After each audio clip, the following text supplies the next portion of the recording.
Salve, salve, torcida botafoguense, tudo bem com vocês? Mais um vídeo aqui no 90 Minutos de Belo. Um vídeo que sai bem tarde, né, em relação ao jogo, mas enfim, antes tarde do que nunca, para a gente falar de Figueirense 2, Botafogo 1, primeira derrota do Botafogo na Série C. Um jogo que traz algumas lições, algumas preocupações, vou falar sobre elas a partir de agora, mas antes, deixa o seu like aqui no vídeo, né? Compartilha esse conteúdo com parentes e amigos, enfim, se inscreve no canal se você não é inscrito, dá aquela moral pra gente mostrar a força aqui da torcida botafoguense. Bom, o vídeo não saiu antes porque deu um problema na minha webcam, né? E eu fui tentar ajeitar, não consegui, né? Feriado também. E aí eu lembrei que eu poderia gravar com o celular, como eu estou fazendo aqui, então estou fazendo com o celular o vídeo sobre Figueirense 2 e Botafogo 1. Vamos lá, vamos conversar sobre esse jogo. Tá, a primeira derrota, uma derrota frustrante, porque o Figueirense vinha de um empate, uma derrota, perdeu em casa do Maringá, né, com uma defesa indo muito mal, né, essa defesa do Figueirense. O Botafogo teve a semana livre, né, teve o adiamento do jogo da Copa do Nordeste, então se tinha uma boa expectativa para esse jogo. O Botafogo foi com aquela escalação tradicional, né, aquele 4-4-2, ora é um 4-3-3, né, às vezes o Nenê ali é meio um falso 9, enfim. Aquele 11 inicial que o torcedor conhece bem. Só que esse jogo, né, foi o primeiro jogo mais físico que o Botafogo teve na Série C. O jogo contra o Barra não foi um jogo muito físico, o jogo contra a Ferroviária não foi tanto, né. O Botafogo pegou um time que, enfim, correu muito, né. Eu acho que dificultou muito essa imposição. Claro, time que estreia treinador sempre é um perigo, né? Porque os jogadores se entregam como normalmente não se entregam. E o Figueirense se entregou muito no jogo. Não que o Botafogo não tenha se entregado, o Botafogo se entregou, só que pegou um adversário que quis a vitória na marra, né? Assim, o Figueirense entrou para conquistar o resultado da maneira que fosse. Se não fosse na qualidade técnica, ia ser na imposição, ia ser na garra, enfim. Foi basicamente isso que o Figueirense conseguiu fazer. Porque tecnicamente ainda é um time bem limitado, né? Tanto que no primeiro tempo, que foi um primeiro tempo mais igual, nem achei que o Botafogo foi tão superior ao Figueirense, tá? Eu achei que o Botafogo foi um time mais lúcido e um pouco mais organizado. Eu acho que o Figueirense fez um jogo muito físico, que atrapalhou o Botafogo, só que o Figueirense, quando tinha a bola, era um time que errava muito, né? Um time meio nervoso, enfim, um time que ainda não me parecia muito entrosado, então o Botafogo com a bola deixou uma impressão melhor do que o Figueirense. O Botafogo teve a melhor chance da primeira etapa, né, que foi com o Eric, né, a jogada do Nenê, a bola fica na área, cara a cara com o goleiro, o Eric chutou ali, o goleiro defendeu, e depois o Eric chuta e o defensor tira antes dela ultrapassar a linha. Então foi a melhor chance do primeiro tempo. O Figueirense teve algumas, né? Teve um chute travado pelo Ian Souto, que inclusive fez uma grande partida, né? Teve um lance também, uma bola em profundidade ali, que o jogador vai cara a cara ali com o Max Aleph, né? Só que não consegue finalizar para o gol. Enfim, o Figueirense também teve as suas investidas no primeiro tempo. Foi um primeiro tempo equilibrado, com o Botafogo um pouco melhor, mas também não conseguindo chegar no último terço, dando a velocidade que precisava em alguns momentos, né? O Botafogo ele é um time que tem jogadores de muita qualidade do meio para frente, mas o Botafogo, ele, por exemplo, se ele rouba a bola no campo de defesa, é um time que não tem uma velocidade tão grande para transição, né? O Botafogo ele tem que roubar a bola do adversário no próprio campo de ataque, ou até o meio de campo, para com 2, 3 toques, né? Que a bola já chega mais rápido ali pro Nenê, pro Rodolfo, pro Felipe Azevedo, e aí ele consegue chegar ali com mais qualidade ao ataque. Já que é um time que, querendo ou não, apesar de ter muita qualidade, é um time meio lento ali na hora de construir as jogadas. Quando o jogo necessita de uma velocidade maior, esses jogadores não conseguem dar. Tá? Então o Botafogo depende muito ali do espaço que o adversário deixa. Se é um adversário que ou se fecha bem, ou é um time que, quando o jogador do Botafogo pega a bola, o time adversário já diminui o espaço, para o jogador não ter muito ali como pensar, para se livrar da bola. Então isso já deixa o jogo do Botafogo um pouco mais dificultado. E isso o Figueirense conseguiu fazer, né? Esse jogo físico que o Figueirense impôs ao Botafogo, eu acho que acabou fazendo o Botafogo não ter um bom desempenho ofensivo. E aí o primeiro tempo acaba 0-0, até com uma boa impressão, né? Só que aí o segundo tempo acontece e algo que normalmente não acontece nos jogos do Botafogo é o adversário voltar melhor que o Botafogo. Geralmente o Botafogo volta melhor que seus adversários depois do intervalo. O Figueirense voltou melhor, voltou criando chances. O Max Wallace já tinha feito 2 boas defesas até o gol do Figueirense, né, ali por volta dos 17 minutos, 20 minutos, uma falha do nosso glorioso Max Wallace, tá? Aí depois eu falo só sobre a falha e eu falo um pouco das situações dos goleiros, né, da situação dos goleiros do Botafogo. Mas foi uma falha feia, mas me preocupa menos essa falha do que as falhas dos outros goleiros, e aí no final do vídeo eu explico por quê. E aí o Figueirense faz 1-0, né, o Botafogo toma um gol ali na falha, dá um banho de água fria, né, no time todo. Só que o Botafogo consegue se recuperar rapidamente, né? O bom do Botafogo de ter jogadores de qualidade que eles podem decidir em um lance. Eles podem não estar bem no jogo, enfim. O time não pode estar criando tanto, mas basta acertar uma jogada, a chance de sair um gol é muito alta. Então tem a jogada do Nenê ali pelo lado esquerdo, ele consegue jogar essa bola na área, na cabeça do Rodolfo, e aí o jogador do Figueirense com o bração aberto, pênalti bem marcado, o Nenê cobra com muita categoria, o goleiro mal sai na foto, Botafogo 1-1. Então já Botafogo volta para o jogo, né? Porque aí o banho de água fria foi para o Figueirense, né? O Botafogo tirou ali toda aquela confiança do Figueirense em poucos minutos. Só que aí também poucos minutos depois o nosso glorioso Bull faz uma falta desnecessária para quem tem amarelo, uma falta no campo de ataque, né, do Botafogo, não tinha a menor necessidade de fazer aquela falta. O juiz foi rigoroso? Talvez um pouco. Tá? O juiz poderia ter contemporizado, não ter dado cartão, mas enfim, juiz de Série C é muito caseiro. Tá? Na dúvida, ele vai ali ser a favor do time da casa, ele expulsa o Bull, Botafogo fica com um jogador a menos. E aí o Lisca faz alterações, né? Enfim, o Eric já tinha saído para a entrada do Diogo Matheus, que inclusive falhou nos 2 gols, tá? Diogo Matheus, cara, um jogador muito limitado. E aí a torcida, o Eric é por isso que o Eric é titular. Os caras que entram no lugar do Eric não conseguem fazer o básico, né? Por isso que o Eric vai ser titular aí até o Botafogo trazendo um lateral que consiga se firmar, né? O Diogo Matheus foi muito mal no jogo. E aí depois ali o Botafogo com 1 a menos, o Botafogo não atacou mais. O Botafogo foi só para se defender. O Lisca já tira o Nenê, né, para colocar mais jogadores de defesa. Enfim. E o Botafogo foi tentar se segurar, né?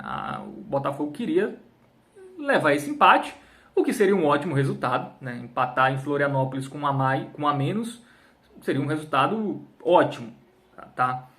Só que aí o Figueirense martelando, o Botafogo abdicou de jogar, ficou ali muito atrás, o que é de se esperar do Lisca, tá? O Botafogo em casa fez isso contra o Barra, contra a Ferroviária fez isso, só que ali tava 2-0, né? O Lisca é isso, tá? O resultado tá satisfatório até metade do segundo tempo, ele vai fechar a casinha. Com um jogador a menos, ele vai fechar a casinha 2 vezes mais. É isso que ele fez, colocou muitos jogadores defensivos, e aí o Figueirense ficou martelando e achou um segundo gol, né? Que também, infelicidade, né, desvia no Diogo Matheus, que ele já tinha errado antes, né, na origem do lance ele já vai mal, enfim, a bola ainda bate nele, aí o Max Wallace não tem como chegar, né, a bola vai muito no canto depois do desvio, e o Figueirense faz 2-1, e aí o Botafogo já não tem muito jogador ofensivo, né, o único jogador ofensivo que entrou, acho que foi o Tota, né. Eu acho que o Botafogo, eu até entendo essa estratégia do Lisca, tá, de botar um time muito defensivo, mas assim, ele poderia ter botado o Atamoto, ele poderia... Assim, porque com as alterações do Lisca, toma um gol, morreu o jogo, porque não tinha basicamente substituição para fazer, não tinha mais atacante para botar, e aí? Enfim, então ficou muito ali de tentar segurar o resultado. E aí, 2-1 ali, o Botafogo não tinha jogador ali para buscar o ataque. Todo mundo já tinha saído. Então, mesmo que o Botafogo quisesse, né, mesmo com 1 a menos, tentar ali empate, não tinha jogador. Eu acho que nessa estratégia do Lisca, eu até acho que é uma estratégia que eu concordo. Talvez se o Botafogo tivesse com 11 contra 11, teria dado certo. Mas ele tem que deixar um jogador de velocidade, tá? para você não abdicar completamente do jogo. Eu acho que a minha única restrição é essa do Lisca, tá? Coloca o Atamoto, você quer botar um time defensivo, mas deixa um jogador ali para pelo menos puxar um contra-ataque, um jogador de velocidade, né? Porque assim, mesmo que o Figueirense ficou numa situação muito confortável, porque mesmo que perdesse a bola, ia ser muito difícil o Botafogo encaixar um contra-ataque. O Botafogo não tinha um jogador veloz ali para puxar esse contra-ataque. Então você deixou o adversário ali muito seguro, o adversário botando cada vez mais jogadores no campo de ataque, cada vez mais empurrando o Botafogo para trás e não tem nenhuma válvula de escape. Tá? Então acho que a minha única discordância do Lisca em relação à estratégia, que eu até concordo, na maioria das vezes vai dar certo. Deu certo contra o Barra, deu certo contra a Ferroviária, mas com um a menos contra um time que se impôs muito fisicamente como o Figueirense, acabou não funcionando. Derrota que para mim deixa essas lições, tá? O Botafogo vai ter dificuldades contra equipes muito físicas, contra equipes que vão deixar pouco espaço. O Botafogo vai se dar melhor contra equipes mais leves, né? Times que gostam de jogar, enfim. Esses times mais duros vai ser um problema para o Botafogo, já que o Botafogo não tem esse jogador de velocidade. Então é algo também para o Lisca repensar outro modelo de jogo quando pegar um adversário nesse estilo, colocar um Tota, que é um jogador mais leve, colocar um Atamoto, enfim, ele vai ter que achar soluções aí para ter alternativas, né? Enfim, se não funciona ali com a escalação tradicional, com o esquema tradicional, ele vai ter que pensar, e eu acho que ele tem opções ali que dá para mexer um pouco nesse time. O Botafogo tem muitos problemas nas laterais, né? O Bu fez um jogo muito abaixo, assim. O Bu é muito esforçado, né? Mas é um jogador que, vez ou outra, ele vai acabar fazendo algum erro que vai deixar o torcedor irritado. Fez isso, né, nesse último jogo, teve a expulsão. O PK machucado, né? Então o Botafogo não tinha nenhuma reserva para ele. O Eric, que vem sendo até um jogador regular, teve que sair ali do jogo. Entrou o Diogo Matheus, desastroso a atuação do Diogo Matheus. Então o Botafogo tem algumas lacunas no elenco que podem pesar numa Série C tão equilibrada, onde cada detalhe faz a diferença. Essa derrota do Botafogo foi muito um detalhe. Falha do goleiro, mesmo o Figueirense se impondo, né, e querendo a vitória na marra, cara, o Botafogo basicamente entregou também os 2 gols. Né? Fez uma expulsão besta e os 2 gols ali seriam evitáveis. Tá? Seriam evitáveis. Sobretudo o primeiro, né, que o Max Walef acaba falhando. Aí eu, para fechar o vídeo, vou entrar nessa questão dos goleiros. Porque essa falha do Max Walef me preocupa menos do que as falhas do Luiz Daniel e a falha do Fracaro. Porque o Max Walef, ele falhou, mas eu acho que foi uma falha muito mais de um goleiro que estava com uma segurança muito alta do que uma falha de um goleiro que é inseguro. Talvez essa falha possa transformar ele num goleiro mais inseguro nos próximos jogos, aí o tempo vai dizer. Mas ele tinha feito 2 grandes defesas antes de tomar o gol. E ele quis pegar a bola ali, tem até uma imagem por trás do gol, né? Você vê assim, ele quis, como era uma bola em tese fácil, né? Ele quis ali muito no automático. E aí esse excesso de confiança, na minha visão, fez ele tomar esse gol, tá? Então, por isso que me preocupa menos essa falha do Max Walef. Ele foi seguro o resto do jogo, ele foi seguro nos últimos jogos. Né, uma bola ou outra ali que é normal, goleiro de Série C também, Liga dos Campeões, aí goleiro de Real, goleiro de Bayern falhando, Donnarumma falhou aí também no Manchester City, enfim, goleiro falha, vai dar umas vaciladas. Então por isso que eu me preocupo um pouco menos, tá? O Max Walef não é um goleiro que está inseguro, ele falhou em um lance. Luiz Daniel e Fracaro falharam e estavam inseguros antes da falha. Isso, para mim, isso era pior, porque a falha escancarou uma insegurança que já vinha de outros momentos. O Max Walef não. O Max Walef foi mais uma questão ali técnica e também, na minha visão, de muita confiança, que acabou ele vacilando, né, e tomando esse gol. E aí, só para projetar, né, a semana, rapidamente, o jogo contra o Floresta no final de semana e o jogo contra o Itabaiana na quarta. A gente já viu aqui que o Botafogo vai com um time alternativo.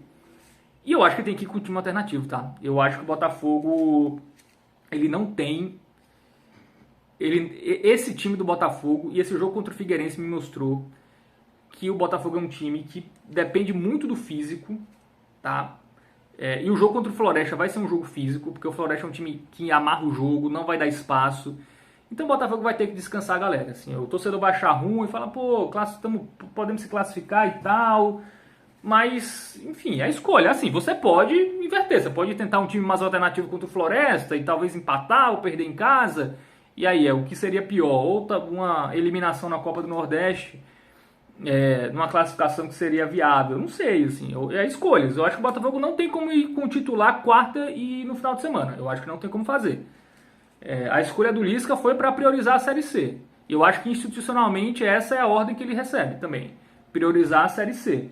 E a Série C, cada ponto é importante. O Botafogo vem de derrota, então vai ter que vencer em casa o Floresta. Inclusive até o goleiro, né? O Leandro deve estrear, né, contra o Itabaiana. Vamos ver se ele... É uma opção, né? Caso o Max Wallace continue falhando. Tem esse detalhe também. Mas é isso, galera. Assim, eu acho que esse Botafogo não me parece ter uma capacidade de jogar quarta e domingo com a intensidade que a Série C pede, tá? Esse jogo do Figueirense para mim foi um recado. Quando o Botafogo pegou um time que igualou a ele fisicamente e foi até melhor, mesmo sendo um time inferior tecnicamente, conseguiu vencer. Então, por ter um ataque ali muito veterano, enfim, o Botafogo vai ter... Assim, se você coloca Nenê, Felipe Azevedo e Rodolfo nesse jogo, cara, você vai desgastar os caras pro Floresta. Se você coloca todo o time titular fora eles, você vai desgastar quem tem que correr por eles no próximo jogo. Então é uma sinuca de bico aí do nosso glorioso Lisca, né? Enfim, não é uma situação fácil e eu não crucifico, tá? Como não crucifiquei poupar contra o Souza, não vou crucificar poupar contra o Itabaiana e pra mim, de fato, é mais importante a Série C, tá? É mais importante a Série C, é isso. Vamos ver o que acontece no meio de semana. Vai ter vídeo aí, sem tanto atraso, sobre Botafogo e Itabaiana, com esse time alternativo. Vamos ver o que esse time vai conseguir entregar jogando fora de casa nessa quarta-feira. É isso, tamo junto. Até a próxima.